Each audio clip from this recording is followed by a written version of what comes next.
Oi, pessoal. Conversa política de hoje, entrevista o ex-governador Ricardo Coutinho. Ao meu lado, Angélica Nunes, que assina comigo o blog Conversa Política, e também hoje a participação de João Paulo Medeiros, que assina o blog Pleno Poder, do Jornal da Paraíba. A gente conversa com o ex-governador sobre política, cenário local, cenário nacional, eleições do ano que vem. Enfim, papo não falta nesse país em que os fatos políticos e as especulações, elas movimentam qualquer cenário político. Vamos lá. Ex-governador, muito obrigado pelo espaço aí na agenda. Eu sei que não está sendo simples, porque o senhor também está participando de uma série de baterias de entrevistas. E eu queria ser direto com o senhor, sabe? Perguntar sobre algo, um fato que gerou muita especulação nessa semana, nos últimos dias, que é a ida do senhor para o PT. Está certo isso? Não está? Esse é o caminho? O que vai acontecer com relação à filiação partidária do senhor? Aerte, primeiro, meus cumprimentos a você, Angélica e João Paulo. Existe uma série de fatos, né, na política paraibana e na política brasileira que me levam a tomar algumas atitudes. O primeiro deles é que eu acho as eleições de 2022 as eleições mais importantes da história do Brasil. Nós estaremos fechando uma década que é a década mais turbulenta na história republicana brasileira. Se você estudar um pouco aí de 1889 para cá, você vai perceber claramente que nem 1955 a 64, quando teve o golpe, foi tão turbulento, né, como 2003 a 2022. De 2003 a 2022, o Brasil sofreu ou tem sofrido uma profunda e violenta guerra híbrida. E essa guerra híbrida não precisou mais colocar tanques no meio da rua, fechar Congresso, fechar Supremo, enfim, não precisou mais isso, porque a confusão, né, incutida na cabeça, coletivamente falando, das pessoas, levou essa nação a sair de um rumo, de um caminho, né, que estava sendo traçado e aprofundado nos governos do presidente Lula e da presidenta Dilma, mas não só nesses dois governos. Você tinha todo um processo de fortalecimento da democracia que já vinha de antes. Né? E com Lula e Dilma, na minha opinião, você teve um aprofundamento da democracia dita social, com inclusão social, com mais emprego, enfim, uma série de coisas que estiveram e estão aí presentes para demonstrar isso. Com a ascensão dessa guerra híbrida, do lavajatismo, desse tipo de coisa que tomou conta desse país, dessa loucura coletiva que deu em Bolsonaro, né? Nós precisamos fechar esse ciclo.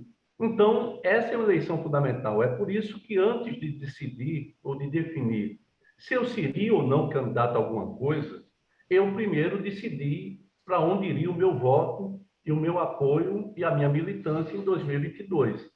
E eu decidi exatamente pela pessoa que eu considero com maior capacidade de fazer essa transição de volta à democracia, né?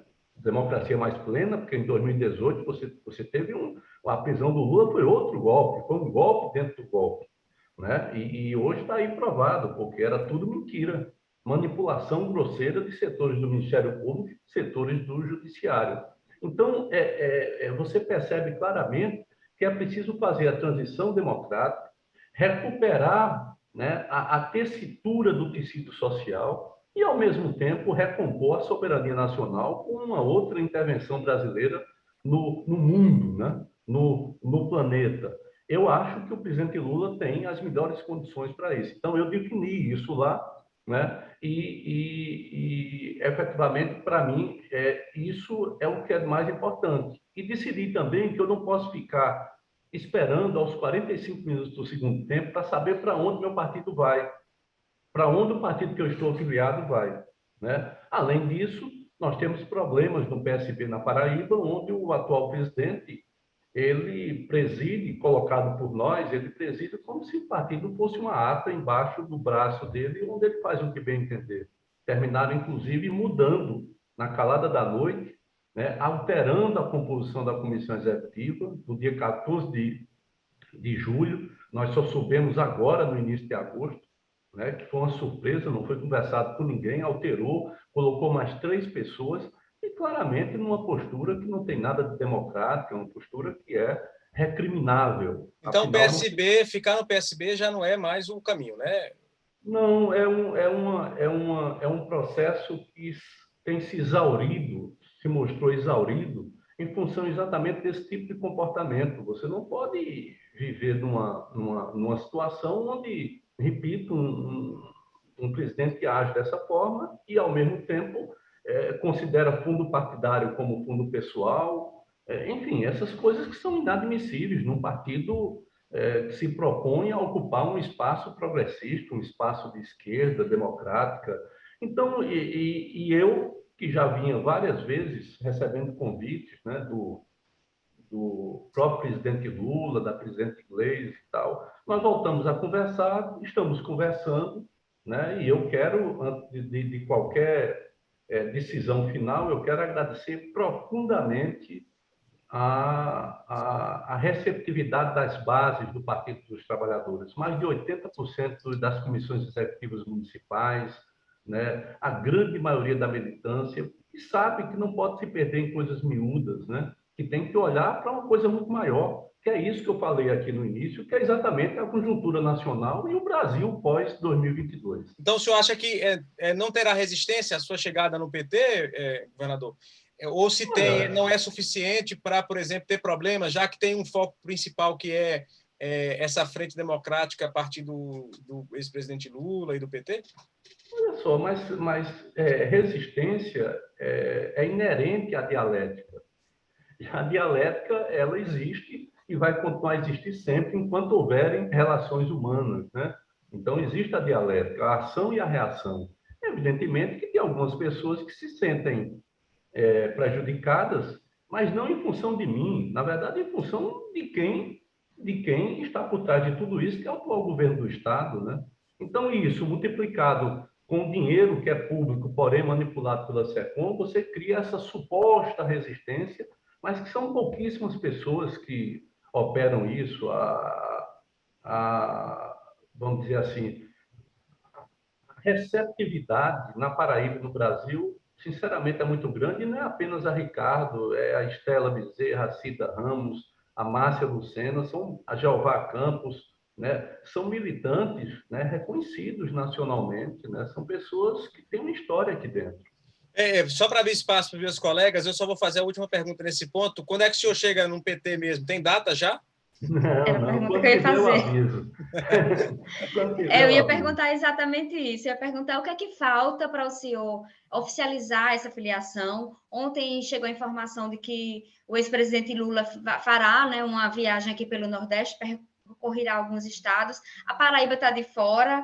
Até surgiu essa especulação de que seria para evitar esse desgaste dessa disputa interna no PT. Queria saber se sua filiação será quando ele estiver na Paraíba. Não. A filiação, na verdade, eu já sabia desde junho que o presidente Lula não viria à Paraíba dessa vez, né?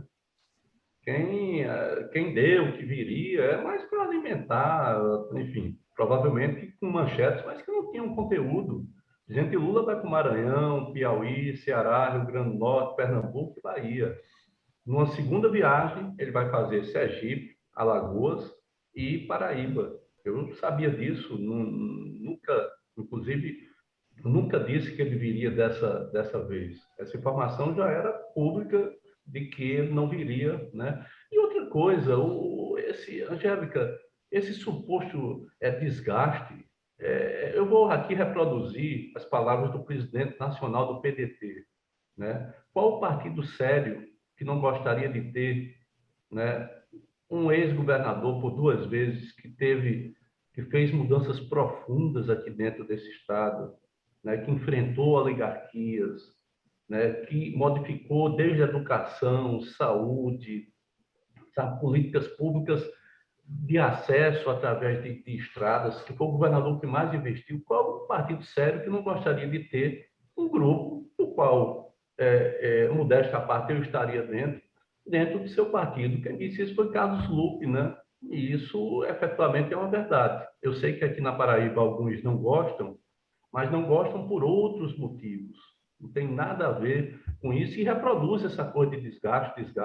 perguntar às pessoas aí para fora o que é que elas acham, né, se tem desgaste ou não nesse processo.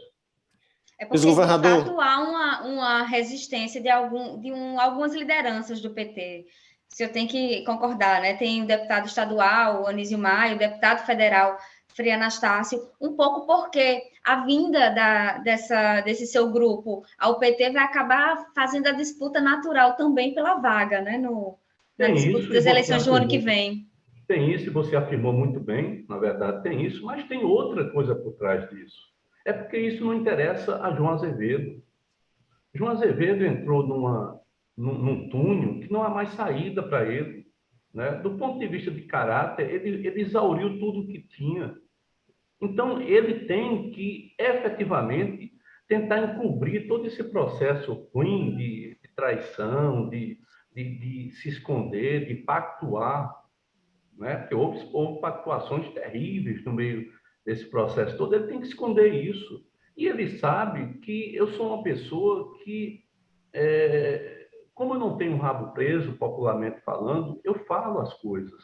Isso incomoda muito. Incomoda principalmente a ele, que de um perfeito e total desconhecido passou a ocupar o principal cargo do Estado e, ao mesmo tempo, percebe que não conseguiu matar essa pessoa, não conseguiu matar os outros que se colocaram contra tudo isso que ele produziu. Então, na verdade, essas pessoas que estão contra atendem exatamente à determinação do atual governador. Não é nada mais, nada menos do que isso. E todo mundo sabe disso. Aliás, a própria direção nacional do PT também sabe disso. Aliás, já disse isso. O presidente nacional do partido já expôs isso, né? A Gleisi Hoffmann, a deputada Gleisi Hoffmann.